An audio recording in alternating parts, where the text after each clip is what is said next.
The idea over here, as we know, would be to set up the this area.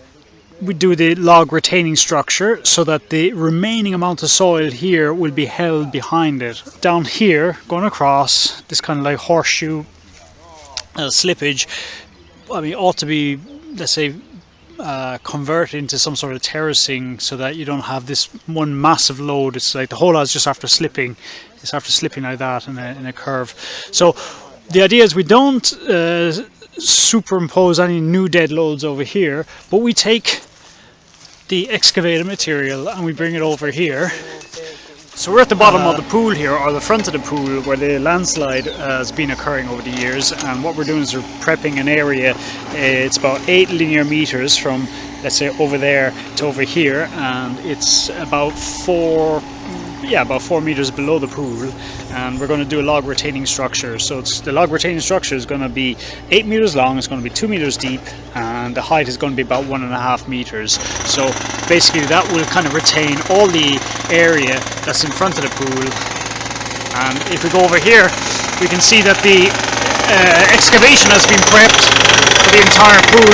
Here we see that the 10 millimeter diameter reinforcement has been put in place. So on top we have it done at a 20 centimeter interval, and likewise at the bottom, and the slab here is 30 centimeters thick, and we're putting in the rebars as well for the walls, the 1.5 meter walls. The detailing that we're using for the punching shear at the head of the micropiles, so we can see that there are a couple of stirrups going around at the back of the pool here, and we're going to have basically a drainage pipe running around here with a non-woven fabric to stop fines from clogging it up, and then we're going to backfill with some hardcore for about at least 0.5 meter, so that all the water that's running down the hill here will be taken away very, very quickly and very effectively around the pool, and there'll be no lodging. So here we're looking at the walls that are being shuttered for the pool, and also a little bit of scaffolding has been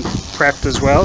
So if we look over the edge here, we can see that we can see 2 skimmers, one there and one down the far end, and then on the opposite side of the pool we have another 2 skimmers, and they're kind of like facing in zigzag fashion. So there's one there and one there, and these are the 10 centimeter high skimmers. As well as those 2 skimmers, we also have various inlets. There's one there, you can see, and then we have the illumination for the pool. There's another point here,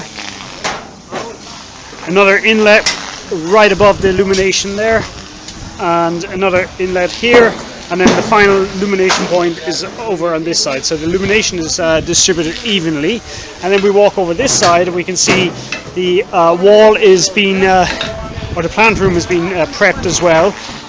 We have 2 outlets as well from the base of the pool that you can't see at the moment, but down here in the plant room we can count 11 pipes that represent all the inlets and outlets for the water of Looking the pool. At the plant room, it's a 2.5 meter by 3 meter plant room, and we have the shell of the pool that we're striking the shuttering right now as we speak. So all the plant has been set up, the pipes have been connected to the back for the skimmers and for the inlets and outlets and so on. So we need to backfill with this drainage material that you see here, and a drainage pipe and some drainage membrane against the walls. So the idea would be the water that comes down from the hillside works its way over there on this side, and likewise on the other side, and it's connected into a pipe that runs along the front of the pool, and we send it down the hill to one of the walls. The excavation at the rear of the pool, and this area is going to be like 3.3 meters, and over here it's going to be 1.7, and then we're backfilling the other side of the pool where the terracing is going to go. And as you can see, the bulldozer is working, it's going back and forward and compressing the soil so that we won't have any problems afterwards with settlement. So he's doing the upper level, and we also have to do the lower level. Grading around the pool is almost complete, and we've added on about 1.5 meters up to 2 meters here, and the first 1 meter or so is going to be a footpath. Down here then we've done the terracing and the embankments and try to tidy all of that up. Then we're going to join this area nicely together. We have the inspection chamber down there. Over here we are setting out the wall at the back of the pool. You can see it over there on the far side. Now if we go over and have a look, we can see that the wall is following the alignment of that hose pipe, and we've taken all the offset measures every meter from the pool across to here, so you can see that the wall is going to be with this sort of curvature. And then over here we're going to have the wall going along here and then curved steps going up, and we're going to have a small wall wrapping around this tree here, and then another wall, or sorry, the paving is going to run along here and curve in front of the pool room.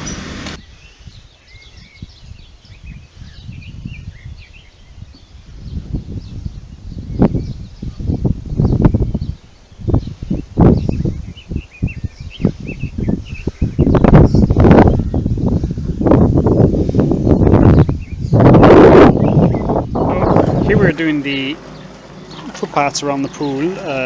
This area here is yet to be shuttered, however they're also pouring over here with the concrete, and we can see that the area here is looking quite nice. The defining the border, so we have a curvature running in and then the opposite direction, pretty much as we planned on the drawing. This is the stone finished wall, and here you can get a pretty good insight as to how the stone is finished. The stone, the retaining section, then we have the drainage membrane, then we have the non-woven fabric at the back with let's say drainage, let's say hardcore, to take away all the water that's coming down from the back of the wall. So here's the wall pretty much complete. See that the footpaths are all screeded now and ready for laying the stone, and on the other side screeding has commenced over there, and over here the guys have just laid where they're starting to glue down the border of the pool, and here you can see the pieces that have been inserted and walking along as they are adjusting the border. There's a 3mm overhang, and if we look at it we can see the overhang just there. And here what we're going to do is we're going to have a pattern. You're not going to notice it, but we're going to have 60, 30, 90, then 30, 60, then 15, 60, 15, and then continue, repeat the pattern. Okay, so we're looking at the pool here that's going to be, or it's being filled at the moment, so the liner is being put down and preparing all the various inlets and outlets. The skimmers have yet to be opened. They're along. So at this point the pool is after being filled and the water is starting to clear. You can see it's changing colour already. The two skimmers on this side are done, as are the two skimmers on that side. There is still a lot of dirt at the bottom, so that needs to be cleaned out. These are the manhole covers for the skimmers, and then we have other covers here and there. Here you can see that some of the stone has been laid, so just to have a look at it we can get an idea of the pattern.